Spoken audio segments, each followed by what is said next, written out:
वक्फ बोर्डानं बळकावलेल्या खासगी तसंच देवस्थानच्या जमिनी काढून घेणार, महसूल मंत्री चंद्रशेखर बावनकुळे यांची मोठी घोषणा.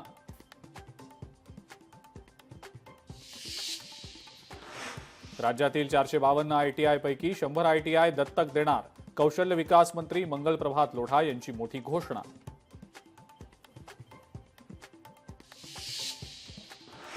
मुंबई अहमदाबाद महामार्गावर मोठ्या प्रमाणावर धुळीमुळे नागरिकांचं आरोग्य धोक्यात, लवकरात लवकर रस्ता दुरुस्त करण्याची स्थानिकांची मागणी.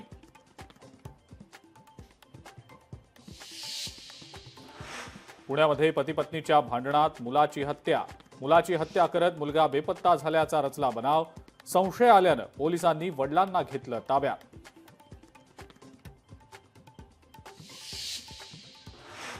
जयकुमार गोरे खंडणी प्रकरणात आणखी एकाला अटक, अनिल सुभेदार यांना दहिवडी पोलिसांनी केली अटक.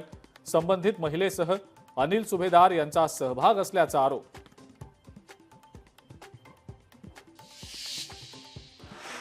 चंद्रपूरमध्ये भर दिवसा तरुणाची हत्या, 2 आरोपींनी केलेल्या हल्ल्यात तरुणाचा मृत्यू, हल्ल्यानंतर आरोपी फरार.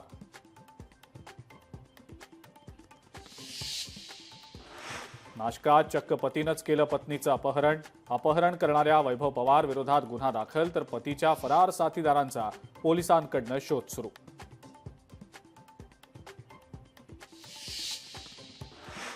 युजवेंद्र चहल आणि धनश्रीचा घटस्फोट, कुटुंब न्यायालयाकडनं मंजूर. घटस्फोटानंतर युजवेंद्र चहलच्या टी-शर्टनं वेधलं लक्ष.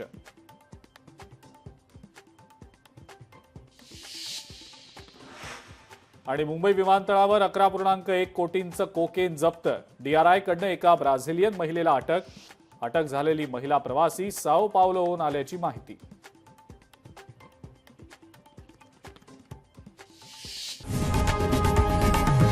लोकशाही मराठी ऐका, पहा, जागरूक रहा.